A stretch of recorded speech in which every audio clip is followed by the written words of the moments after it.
Molly awoke to what felt like a new world. It was hard to believe it had only been one sleep from the incident in the campground and from the Wendigo threatening her grandson. She had been so high on adrenaline the night before that the Wendigo's threat seemed idle. Now, in a fresh day, with birds chirping in the forests around her house, she didn't feel so sure. She dialed her daughter Anna's number into her 1990s phone, wanting to make sure that John had got home safe and also to warn her about the Wendigo's threat. The phone rang, and Molly decided to give up. She packed up her shotgun, loaded it into her truck, and drove off. Her daughter and grandson lived in a small town about 50 kilometers away, and the sun was still rising in the sky when she made it there. Molly balled up her fist and pounded on the front door. The lights were all off inside as she peered through the window, and Molly feared for her offspring. She was kicking herself for not driving over last night, but she had been too exhausted and delirious. The door cranked open. Her daughter, Anna, answered, and Molly breathed a sigh of relief. "Did John get home safe last night? Is everyone okay?" she blurted out before her daughter could express surprise at her being there. "Yes, he's home. He told me what happened. There was a moose that stormed through the campground." Anna expressed concern as she welcomed her mother into the living room. "It wasn't a moose, Anna. It was a Wendigo." "Oh, Mom, don't start with this again." "No, she's right," a voice came from the other room. "I told you, Mom, it had a moose's antlers, and it was as tall as one, but it wasn't a moose." John came into the room, looking haggard, and sat down on the living room sofa. "I'm sorry I didn't believe you, Grandma," he said sheepishly, refusing to make eye contact. "That's all right, John. I know it sounded crazy if you hadn't seen it before. This Wendigo, it's been coming to my bedroom window intermittently for the past 30 years. Last night, John, after you fled the campground, the Wendigo singled me out. It told me that it was going to stalk you and kill you." Anna had a look of horror on her face as she looked over to John, who just continued staring at the ground. "Why? Why him?" Anna asked. "Because it wants to torment me," Molly sighed. "I'll be okay," John said resolutely. "John, I don't think you understand what we're dealing." "I said I'll be okay," he yelled, glaring up at his grandmother, alarming the women in the room. John got up and stormed back down the hall to his bedroom and slammed the door. "I'm just trying to look out for him," Molly retorted under her breath. "I know, but what can we really do?" her daughter chimed in. And in a few brief minutes, Molly found herself back in her truck, unsure of what to do.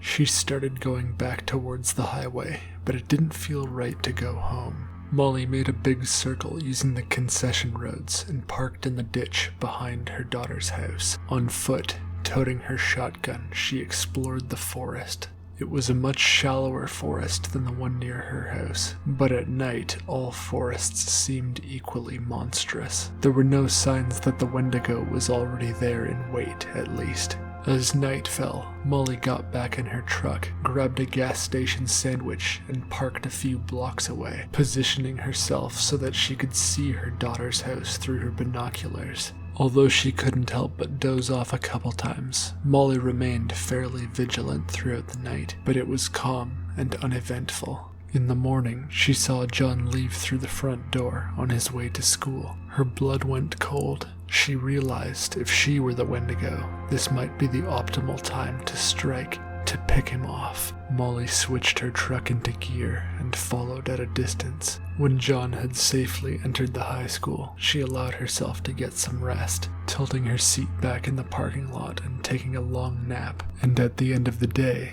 the bell rang, waking her up. Slowly, and once again at a distance, she followed John home. She had a strong urge to find a bathroom and to eat, and once John was safely inside, she allowed herself to do so. A week went by, and Molly sustained herself almost entirely off fast food joints, eating their food and using their washrooms. She was living in the shadows, living in her truck. She hadn't had a chance to bathe. She was hell-bent on protecting her grandson, even when he seemed not to want to protect himself. But what sort of game was the Wendigo playing?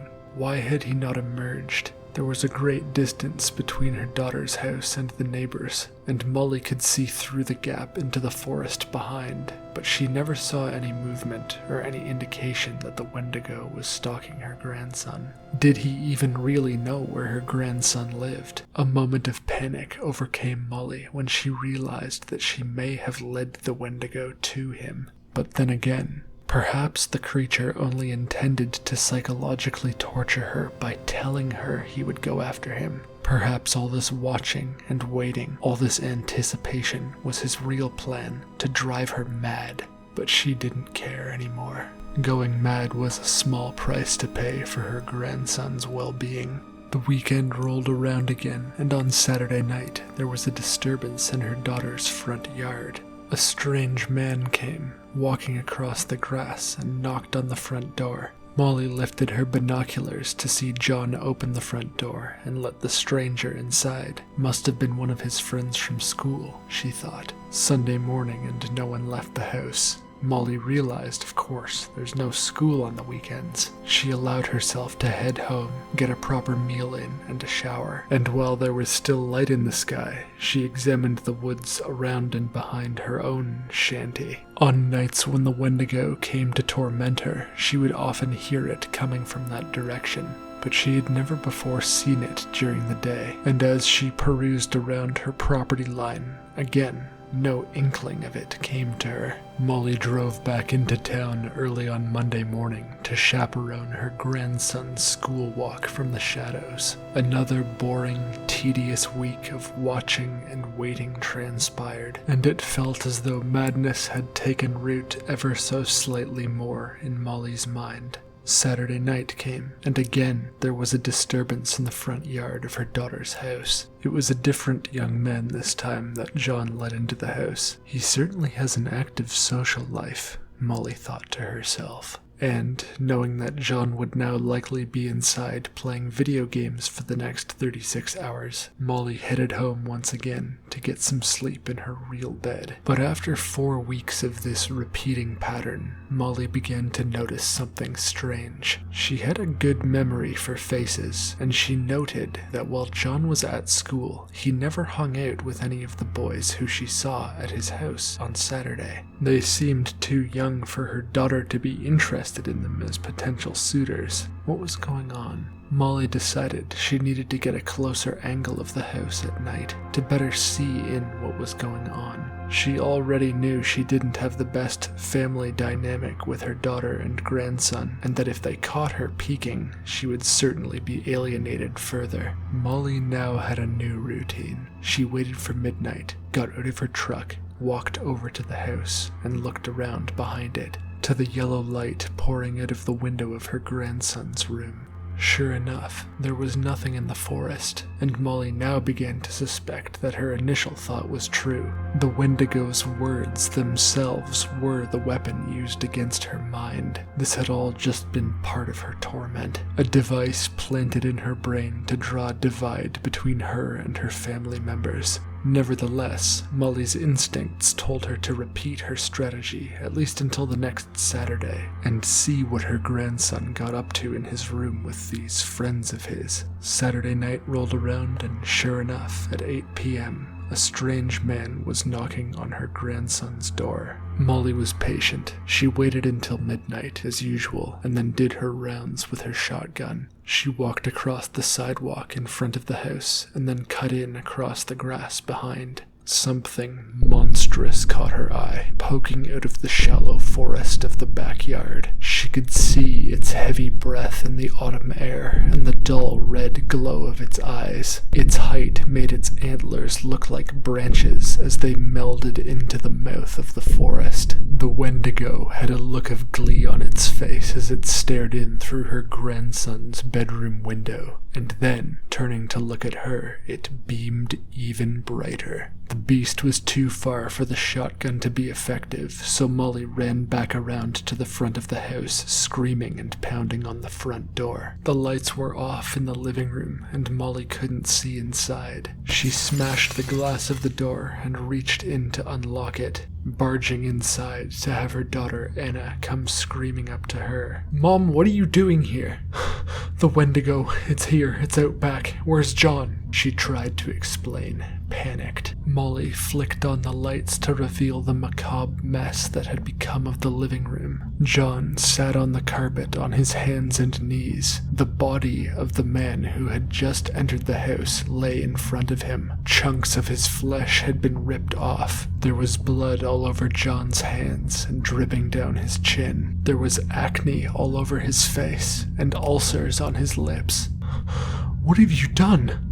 What is this?" "I have to, Grandma. He said he would kill Mom." John choked up, tears streaming down his face as he continued devouring the body in front of him. He vomited up some of the blood into a bucket and then continued force-feeding himself. "No, John, you have to stop this." Molly dropped to the ground and tried to force his hands away from his face, but John pushed her off him with a roar. "Why are you in my house? You're not welcome here," Anna screamed. "I'm trying to protect you," Molly screamed back. "It was you who brought this upon us," Anna seethed. "He's torturing us because of you, and don't you dare go to the police with this." "Anna," Molly started. "Get out of my house." Her daughter cut her off and began pushing her own mother towards the doorway. Molly backed off and did as her daughter bid. Absolutely beside herself, she circumnavigated the house once again and screamed with rage at the laughing Wendigo in the trees, firing off buckshot at the creature which barely managed to penetrate its hide.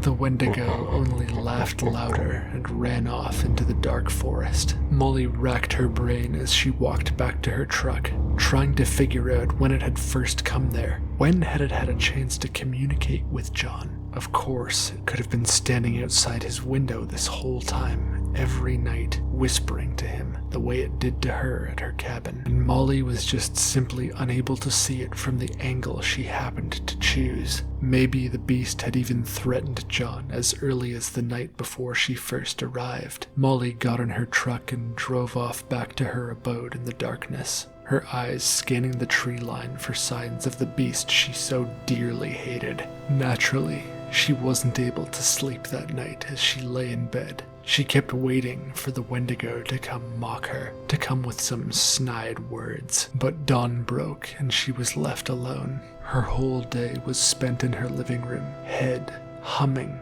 with dread. And in the evening, while watching TV, the nightly news came on. A local high school student and his mother were arrested late last night after police responded to a call about gunshots being fired inside the house. Molly's heart sank further. She hadn't thought about the neighbors when she pulled the trigger. When the police approached the home, they could see through the window that the student was devouring the body of a middle-aged man. Although it's still unclear, authorities believe that the man was lured to the home under false pretenses. It also remains unclear whether or not the high school student's mother was involved in the murder or the cannibalism, but at the very least, she was an accessory to this foul crime. A mugshot of John appeared on the screen, well lit. Molly could now see that his pupils had become black bars like a goat's. "He's transforming quite quickly, isn't he?" A familiar voice poured in through the window behind Molly's house. She shut off the TV and looked over her shoulder to the pair of massive, glowing red eyes peeking through her back window. Molly said nothing, and she didn't budge. She was disgusted by the creature. "Those men I found, they're my thrall. I made them drink lots of my own blood before they headed over to his house. My transformation took years. His will take months." "You won't be able to torment them anymore when they're in jail." Molly finally stood up and faced the creature, snarling. "Oh, Molly, his urges are his own now. In prison there will be even bigger fish for him to feed upon. And when the time is right, I'll break him out. You know, Molly, I always wanted to raise one of my own kind." "Get away from me! Get away from me!" Molly stormed up to the window, screaming and cursing. "You beast! Haven't you tormented me enough? Why do you continue to come here, and why do you continue to go after my family? Just leave me alone, you disgusting creature. I despise you. Molly, Molly, Molly. I'm not a beast. I'm a man. Call me Matchatu. The Wendigo turned and receded into the darkness.